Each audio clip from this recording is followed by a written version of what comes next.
Okay, so if that is the case, then we would need to take it up with the users and the fans, as they are the ones that know what they need, and they are the reason that we do what we do here. It is all fairly simple. You do see it, right? So why turn this around? There is no need to make heads or tails out of it. Hey everyone, in this tutorial what we're going to be covering is how to import your Daz Genesis 2 characters into iClone 6 via 3D Exchange 5. So to start, we are in Daz right here, and if your layout doesn't look like mine, you can go up to Window and Workspace and select Layout. Mine is the Hollywood Boulevard preset. So first things first, we need to add a Daz character into our scene, and we're going to go to Figures and just add in the Genesis 2 base male. So once this guy loads in, we're going to give him some clothes, since we don't want to import a naked character into iClone. Let's go ahead and take this character and go to the wardrobe folder here, and let's give him this lumberjack outfit right here. Let's give him some pants first here, and then maybe a vest. Which I guess normally you would apply a shirt before the vest, but through Daz magic we're able to slip that shirt underneath the vest there. And then let's just give him some boots. Last thing there, we'll give him some boots, and then let's go ahead and find some hair for him as well. So I'm going to just pan up here a little bit and zoom in on my character's face so we can take a closer look at his head here. Let's scroll our mouse button and zoom a little bit closer, and then we just going to pan up a little bit. Oops, the inverted mouse. Oh, it gets me every time. Alright, so let's pan up here. So we have this guy, he has no hair, he has no facial hair at all. Let's give him something to talk about. Let's just go to our content library over here. And in products, we'll go to G, and the Genesis 2 Male Starter Essentials comes free with Daz Genesis. Let's go ahead and apply some hair. I think there's some lumberjack hair somewhere around here. There we go. Lumberjack hair. Let's double click that and apply to the character. And then we can also give him some facial hair as well. Let's find the facial hair down here, the Philip face preset.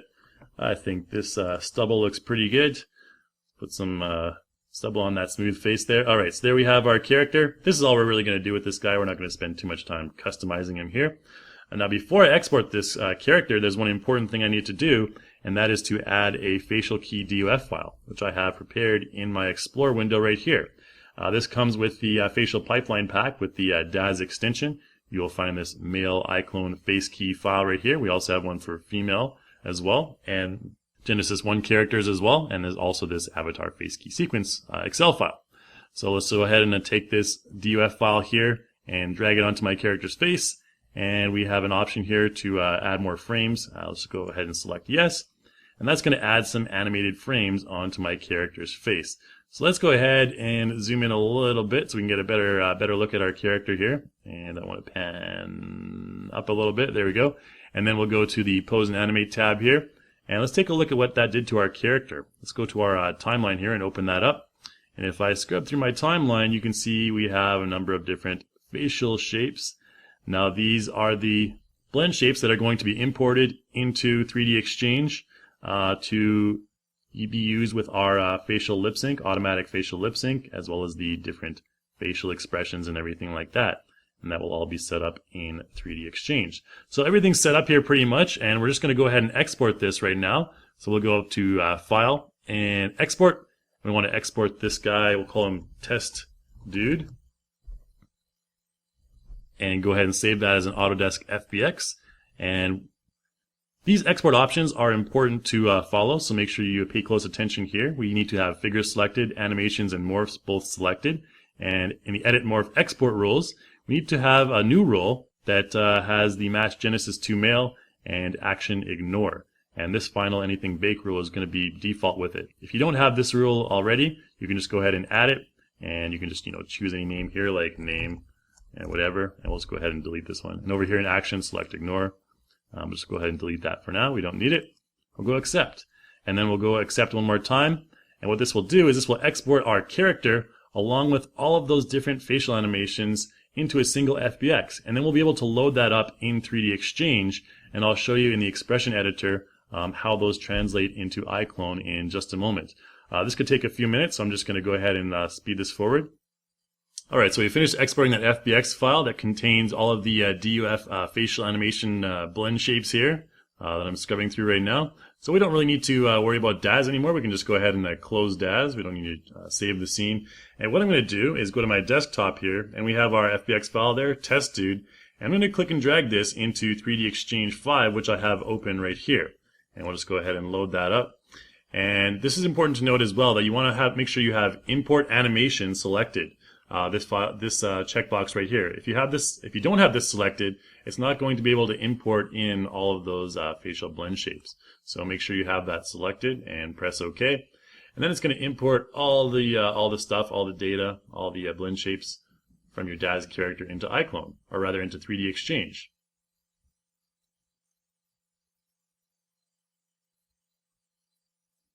Alright, so eventually you'll come up with this message here that'll say it's analyzed the data structure and notice that it's a Daz Genesis character. For this option, we just want to select yes to convert it to a non-standard character. And then it'll basically give you this message. We'll select OK. That's nothing really to worry about.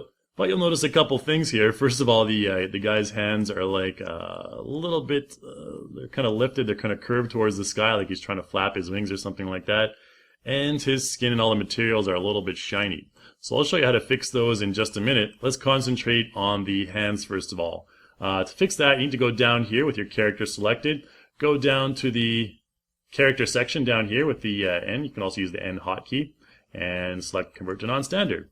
3D Exchange has automatically auto-rigged this character because we have the Daz Genesis preset.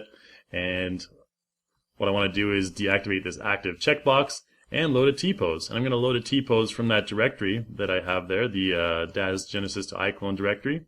And this may be a different directory for you once you purchase the facial pipeline pack.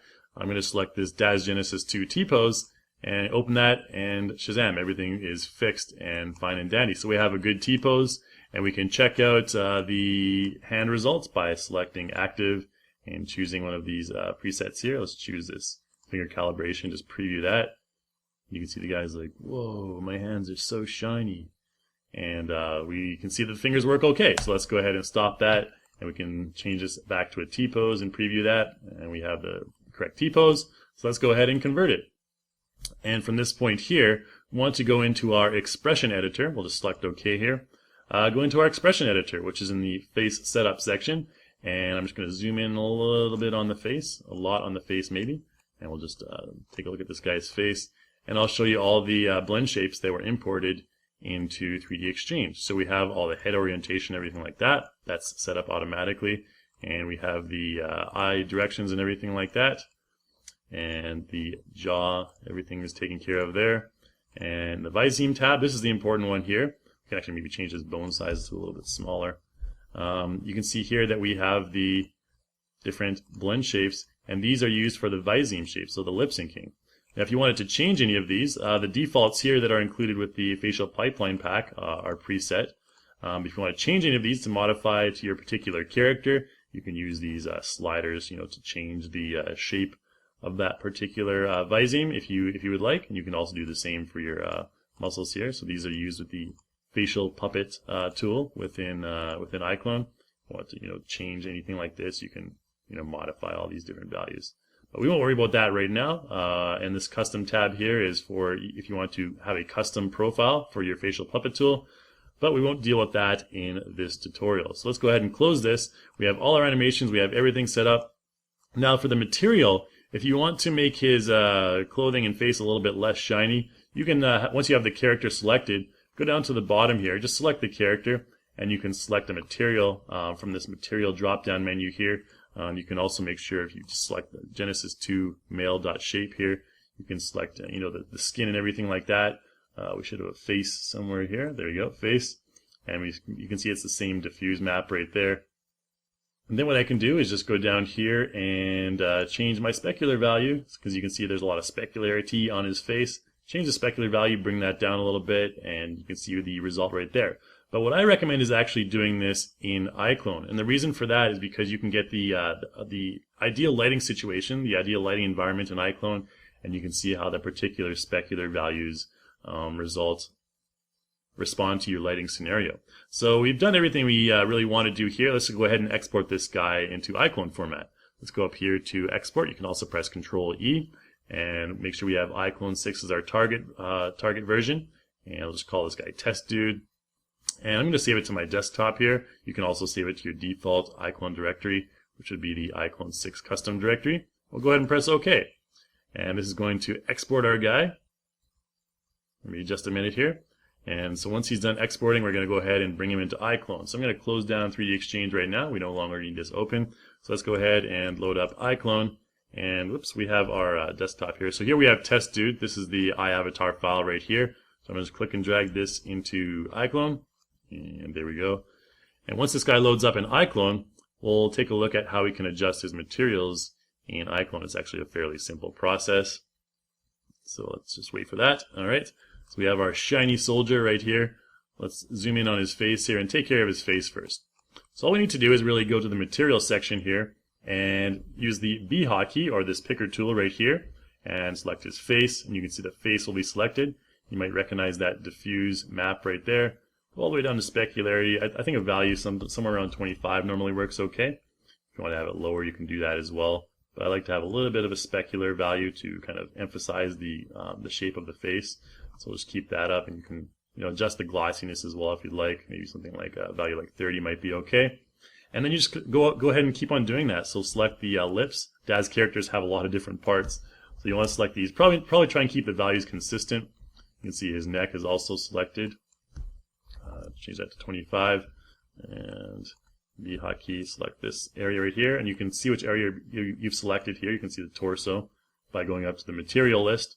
Again, let's keep it in the specular value here so we can just do it faster.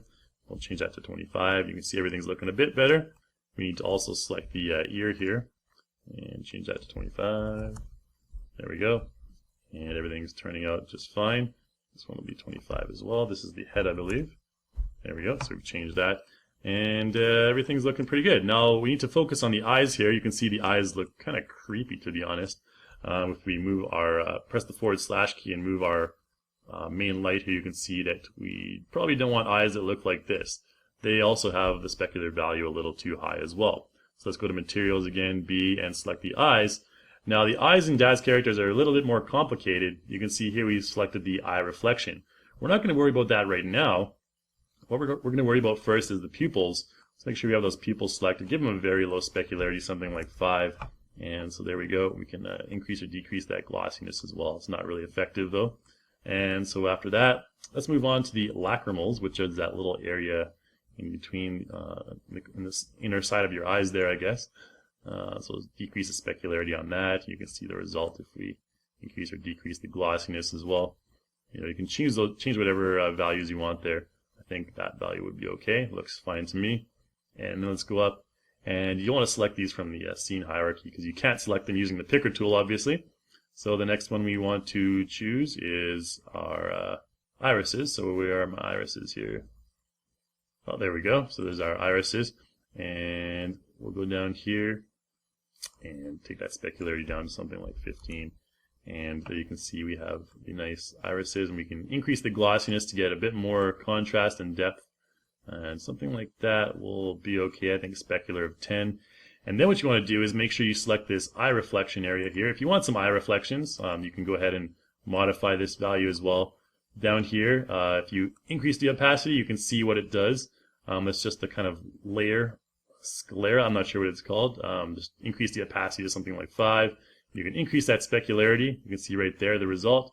If you decrease the glossiness, you can increase the size of that reflection. So you can go ahead and choose whatever values you want. I normally have a pretty small specular value, glossiness somewhere around here. I don't really worry too much about the eye reflection at all. And then finally we need to look at the eyelashes as well. So let's go ahead and find those eyelashes.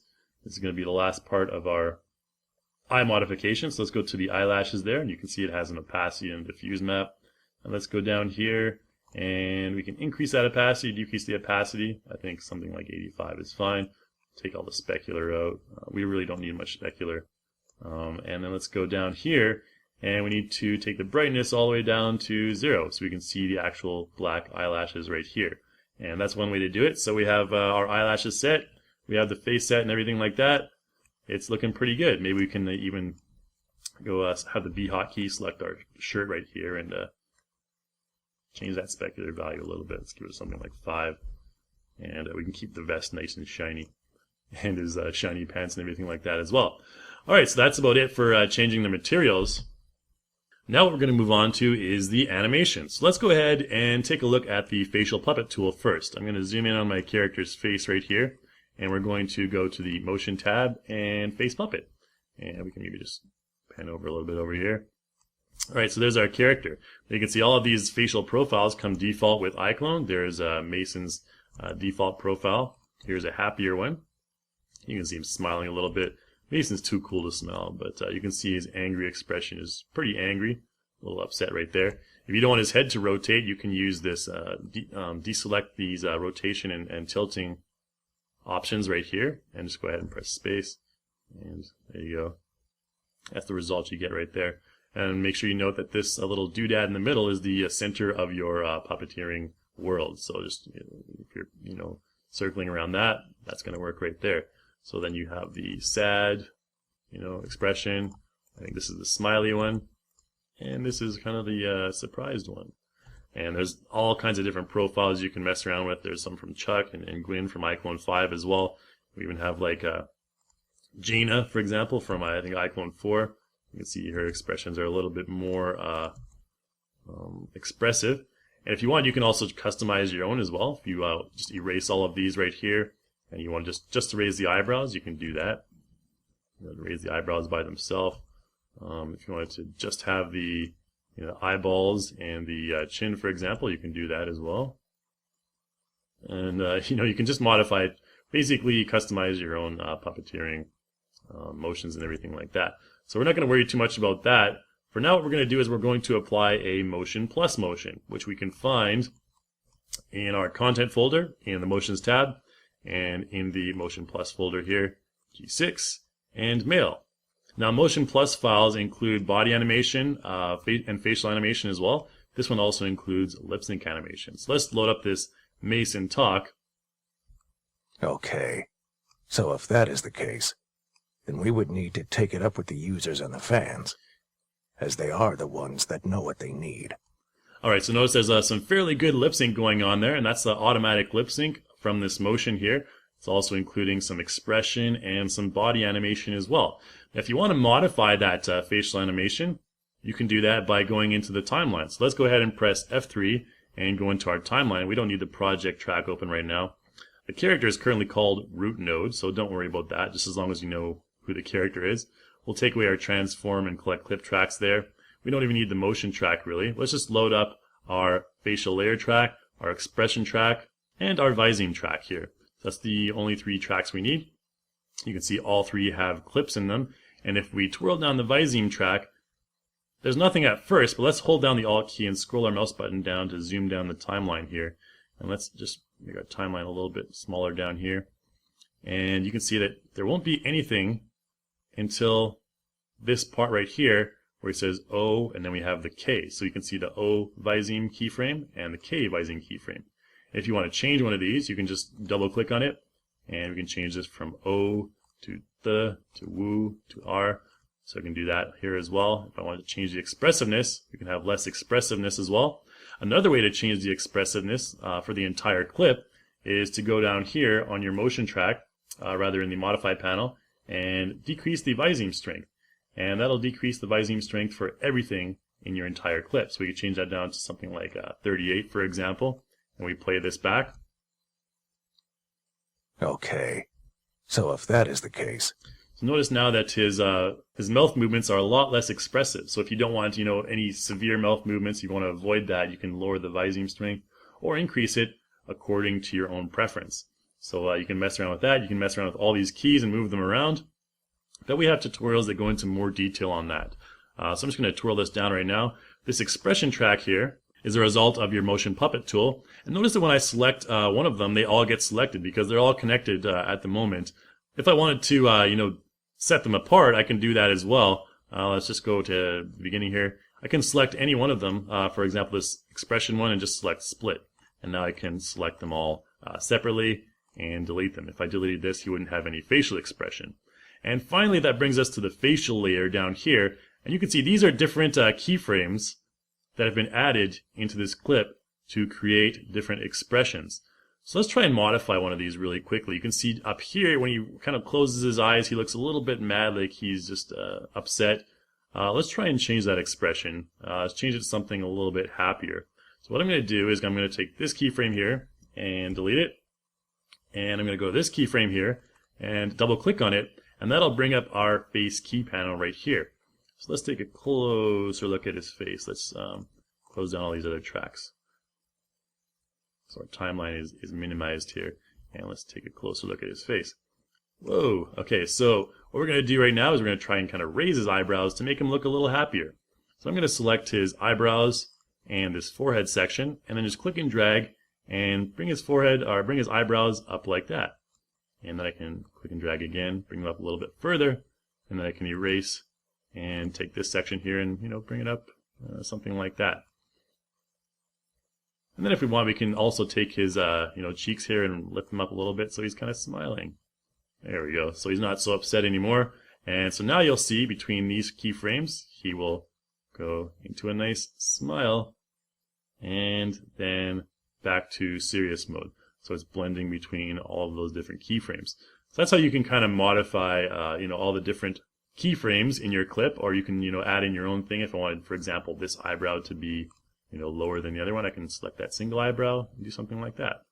So we'll just leave that alone for now. I just wanted to show you how you can modify all that.